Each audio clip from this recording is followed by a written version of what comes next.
இன்றைக்கி காலையில் ப்ரெட்டும் முட்டைக்கறியும் வச்சு சாப்பிட்டேன் பிரேக்ஃபாஸ்ட்டுக்கு. முட்டைக்கறி நேற்று நைட்டு பண்ணது கொஞ்சம் பாக்கி இருந்துச்சு.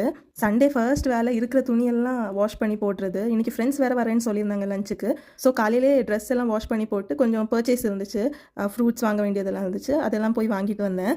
பர்ச்சேஸ் எல்லாம் பண்ணிவிட்டு லெமன் ஜூஸும் வாங்கி குடித்தேன். ஆக்சுவலி சிக்கன் எடுக்கிற பிளானில் தான் இருந்தேன். பட் இன்றைக்கி பார்த்து ஃபிஷ்ஷும் கிடச்சிச்சு. யூஸ்வலாக எங்கள் ஃபிஷ் ஷாப் ஓப்பன் இருக்காது. ஸோ இன்றைக்கி ஃபிஷ் ஷாப் ஓப்பன் இருந்ததுனால ஃபிஷ்ஷும் ப்ரான்ஸும் வாங்கிட்டேன்.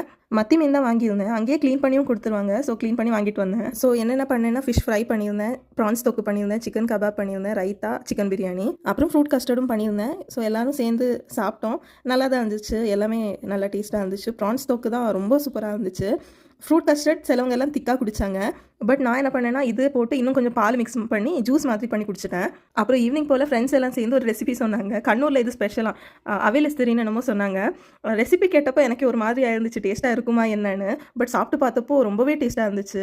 இது பண்ணுறதும் ரொம்ப ஈஸி. அந்த ஐட்டம்ஸ் மட்டும் இருந்தால் போதும். ஸோ அந்த ஐட்டம்ஸ் எல்லாம் வீட்டில் இருந்ததுனால பண்ணி சாப்பிட்டோம். ஈவினிங் போல் ஜூஸ் கடைக்கு போய் முசம்பி ஜூஸும் குடித்தோம்.